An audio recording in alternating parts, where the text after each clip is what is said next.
My name's Andrea Brown. I am a business strategist and an author.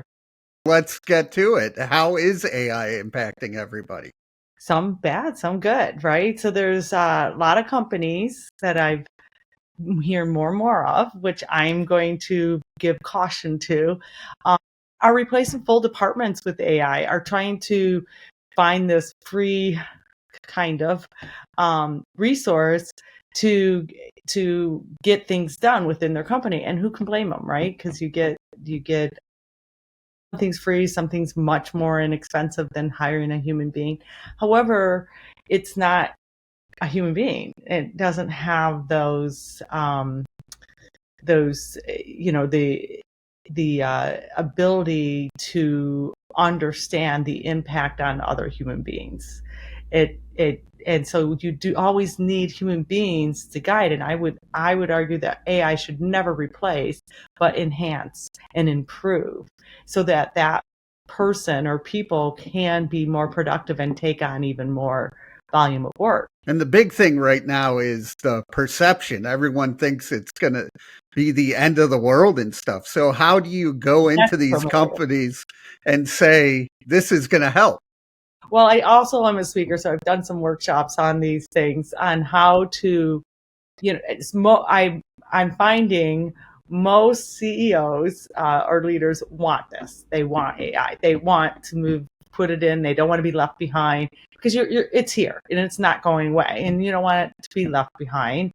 But you want things that work for you. So not every AI, it's not all one fits all. I mean, one fits all. It is. You have to figure out what is going to be best for your company, your organization, your product, your everything. And keeping in mind, you're not replacing, but enhancing. And so the workshop I conduct is how to get people thinking in that innovative mindset. And it's not just on AI, it's on propelling that company forward, thinking out of the box, and getting everybody on the same page, working collaboratively, and with fresh ideas, and including everybody.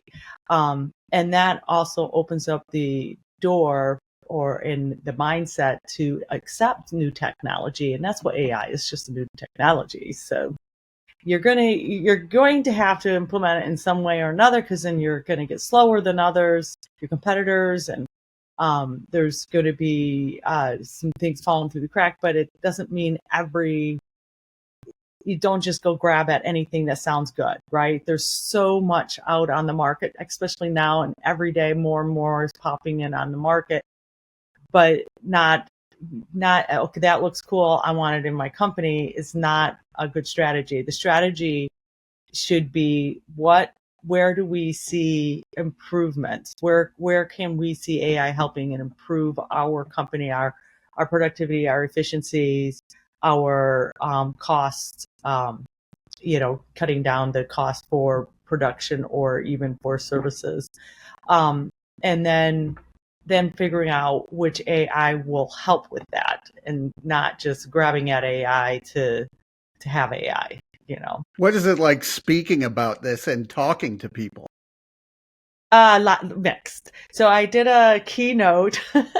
Yeah, very mixed. I did a keynote for the actuary, Society of Actuaries, and they're very resistant. They are very risk averse, and so they don't trust what AI can do, and they don't trust that AI will be accurate. They don't trust whether AI will kind of be used nefariously. And I'm sure AI is already probably being used nefariously, because that's the world we live in.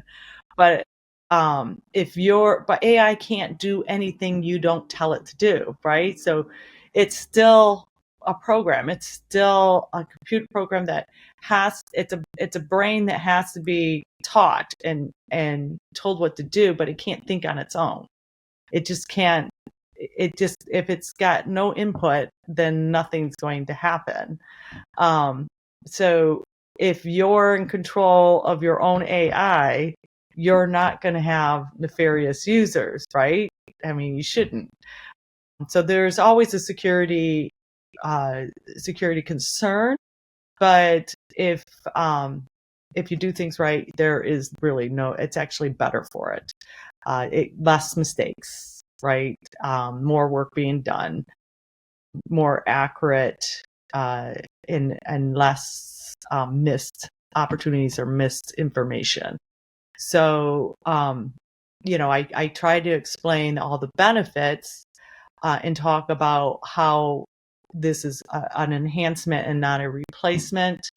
And then I, talk to them about also that this is not going away, and it will eventually, just like computers and different software programs. If you're not using, back in the day, in the 90s, when a lot of, especially in the advertising world, there was a lot of uh, art programs that came out, and the companies that were still using doing old school manual ways of creating things, they're no longer in business, of course, because that all got all digitized and everything was done on the computer. So it's just like any other technology. It's here to stay, and those who are using it are going to excel. You talked about marketing, and marketing is a whole lot about content. So how can AI help that field? So it can't replace. So that's, again, and they're using AI to create this content and try and replace it.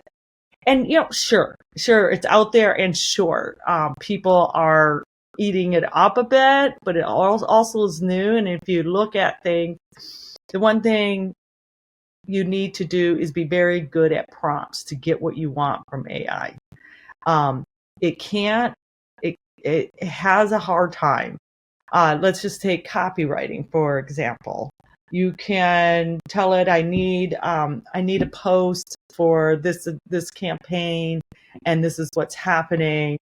But unless you tell it who the target market is and what kind of tone you will need it to be, it's going to spit out something very generic.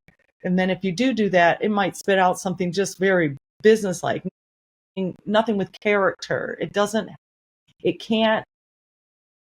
doesn't have character. It doesn't have the energy you need that you get from a human that has the imagination, because AI doesn't have imagination. You have to tell it what you want your imagination. You're trying to get your imagination out, either in a paint or on the screen or wherever, or however you want to get your imagination out. You can use AI to help you, assist you in that, but it's never going to be perfect. So it's always going to need a human factor. A, check it, make sure there's not six fingers, and B, if it's going to resonate with the target market that you're with. I've been working with Soar 2 a lot and creating videos, but it usually takes 3 or 4 times to get the prompt correctly. So you can't just rely on it, because it, like you said, it doesn't know by itself. Right. And I think eventually they probably want to get a lot of things automated using AI. But again, when it comes to art, any kind of creativity, when it comes to anything, even production, you have to have that human oversight. You just can't just let it go, because it's just like any algorithm, right? It's learning, and it says, oh, more people are liking this and they're like this, but they're not your target. They're not who you want to like it, but it's going to go off on that tangent following these people. And the same thing happens with AI. If it starts gearing, getting off point, if you've automated something and it starts moving off point, it's going to continue to move off point until it's corrected. So you always have to have a human oversight. And it is evolving at a rapid pace, but where do you see AI moving forward? Well, I can see it in helpful manners, like in assistance.